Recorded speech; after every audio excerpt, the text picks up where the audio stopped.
Hello প্রিয় শিক্ষার্থীরা, আসসালামু আলাইকুম সবাইকে। সবাই কেমন আছো? আশা করছি প্রত্যেকে ভালো আছো। আজকে আবারও তোমাদের জন্য নতুন একটি ভিডিও নিয়ে আসলাম। তোমরা দেখতেছো লাবিব 121 অফিসিয়াল, আমি তোমাদের সাথে রয়েছি লাবিব ইসলাম। আজকের এই ভিডিওর টাইটেল এবং থাম্বনেল দেখে ইতিমধ্যেই তোমরা বুঝে গেছো যে আজকের ভিডিওতে আমি কি নিয়ে আলোচনা করব।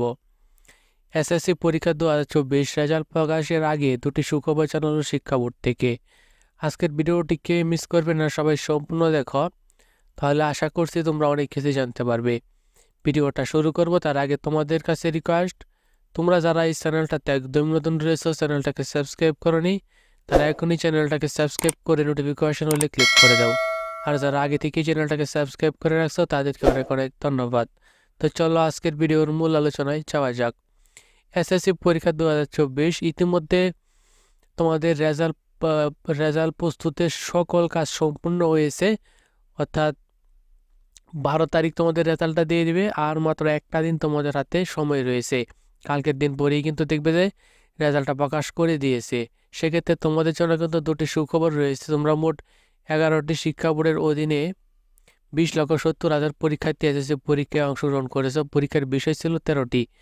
তো তোমাদের জন্য যে সুখবরটা, তোমরা 2024 সালে যদি পরীক্ষা দিয়ে অর্থাৎ ভালো একটা রেজাল্ট করতে পারো, অর্থাৎ A+ পেতে পারো, তাহলে কিন্তু তোমরা বৃত্তি হিসেবে 5 থেকে 10,000 টাকা পর্যন্ত পেয়ে যেতে পারবে, যেটা তোমাদের কিন্তু অনেকটা উপকারে আসবে।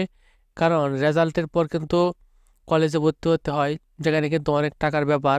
তো সেক্ষেত্রে তোমরা যদি উপবৃত্তির টাকাটা পাও, অর্থাৎ উপবৃত্তি বলতে রেজাল্ট যদি A+ হও, তাহলে কিন্তু তোমাদেরকে সরকারি এবং বেসরকারি দুটোভাবেই কিন্তু বৃত্তি দেওয়া হবে।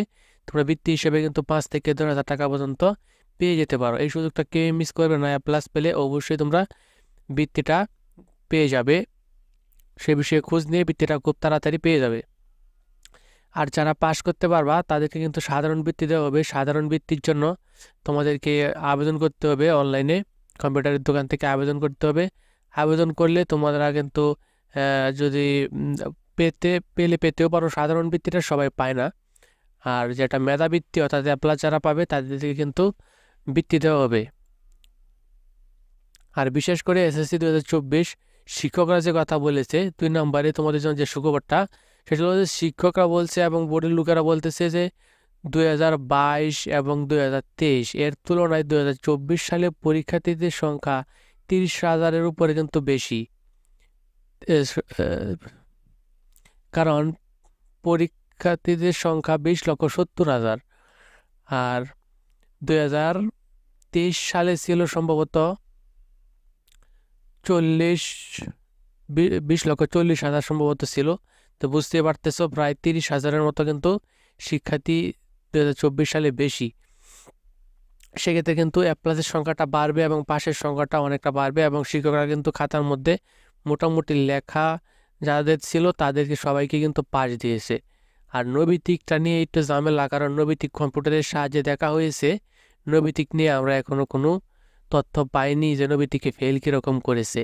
কারণ নৈবিত্তিক যে স্যারে দেখেছে সে স্যার নিজেও জানে না নৈবিত্তিকে কত নম্বর কে পেয়েছে। নৈবিত্তিকটা সম্পূর্ণ কম্পিউটারের সাহায্যে দেখা হয়। তো এই ছিল আজকের ভিডিও। আজকের এই ভিডিওটি ভালো লাগলে অবশ্যই একটা লাইক দিয়ে দিও। চ্যানেলে নতুন হয়ে থাকলে চ্যানেলটিকে সাবস্ক্রাইব করে রাখো। ধন্যবাদ সবাইকে।